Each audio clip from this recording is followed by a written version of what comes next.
톡 쏘는 정치 참여와 민주시민 문지현입니다.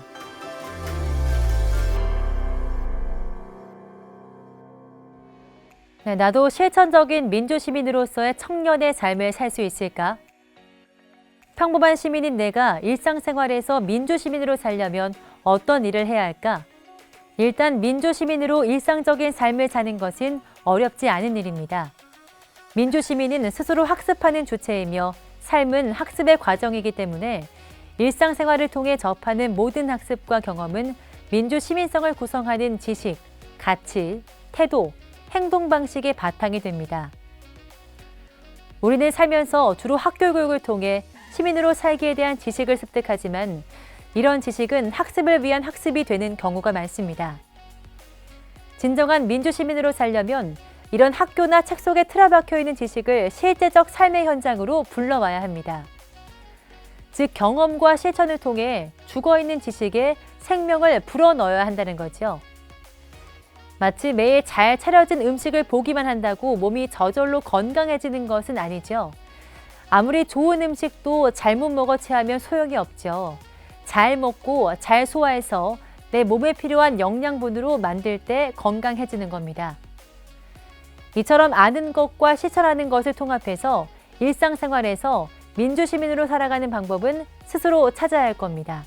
첫 번째 방법으로는 궁극적으로 주권자인 시민이 그 실질적인 역할을 담당하지 않으면 민주주의는 존립할 수 없다는 기본을 지키는 겁니다. 청년은 더 이상 어른이 가르치고 이끌어야 할 미성숙한 존재가 아니며 자주적이고 독립적인 인격체이자 책임 있는 역량을 지닌 민주사회의 중요한 구성원이며 인류 발전의 동반자입니다. 정보사회에서는 평범한 시민들이라도 원하면 얼마든지 정보를 얻을 수 있고 최소한 자신의 목소리를 낼 수 있는 공간이 열려 있습니다. 따라서 앞장서서 주도적으로 시민운동이나 선거운동을 조직하고 정책 결정 과정에 참여하지 않더라도 늘 관심을 갖는 것이 중요하고 민주주의가 제대로 작동되지 않을 때 용기 있게 목소리를 내는 것은 실천의 한 방법입니다. 두 번째는 팩트체커가 되는 겁니다. 정보화로 인해서 청년들의 사회와 정치 참여는 일상화되고 있고 빠르게 발전하고 있는 네트워크 기술은 우리 모두에게 이전에 없던 새로운 세상을 선사했습니다.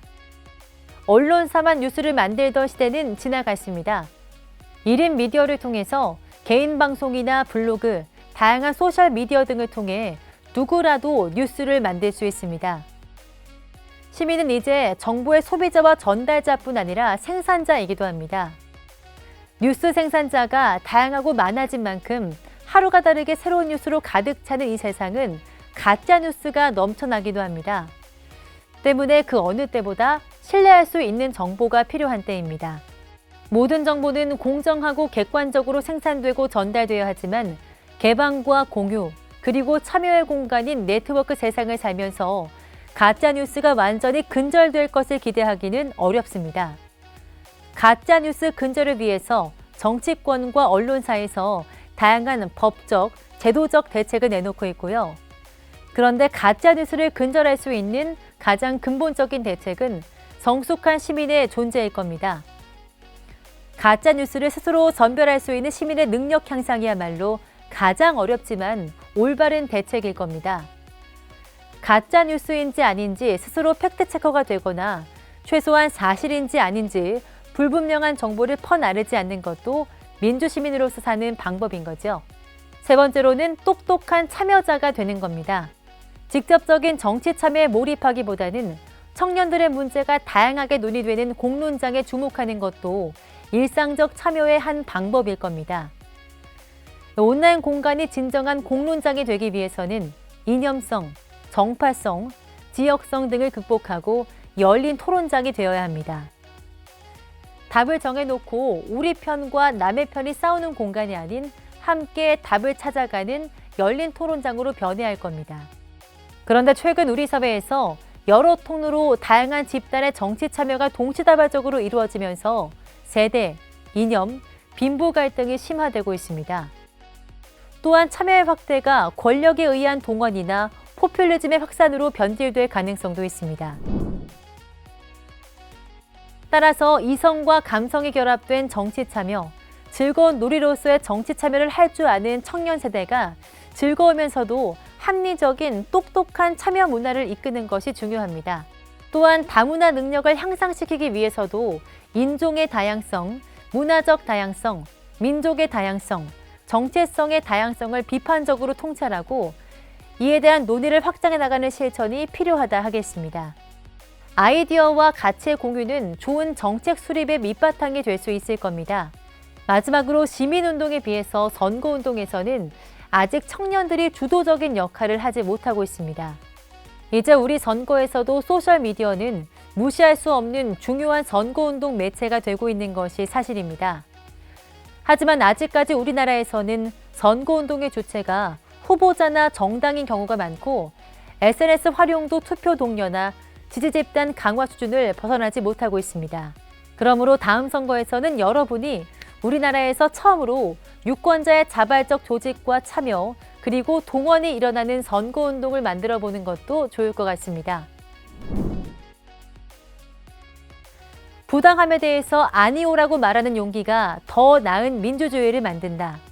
르네상스 조각가 미켈란젤로는 자기 앞에 놓인 돌덩어리에서 사자의 형상에 적합하지 않는 부분을 모두 제거함으로써 그 안에 갇혔던 사자가 저절로 모습을 드러내게 하는 식으로 작업을 했습니다.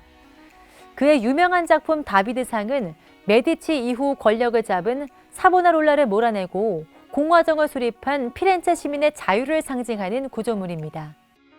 1501년에 그는 서투른 전임자 두 사람이 이미 손대었다가 방치한 거대한 대리석을 물려받았습니다.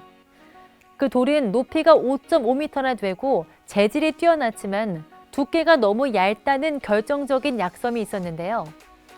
그 때문에 미켈란젤로는 다윗이 골리앗에 잘린 머리를 밟고 서 있는 다비드상의 정통적인 형태를 어쩔 수 없이 포기해야만 했습니다.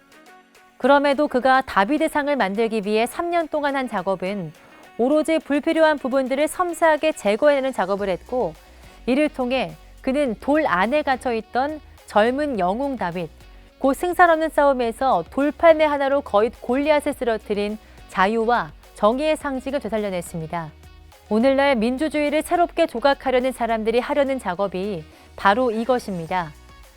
21세기 미켈란젤로들은 아니오라고 외치고 거부함으로써 민주주의란 형상에 합당치 않은 모든 것들을 근본부터 제거하려고 해야 합니다.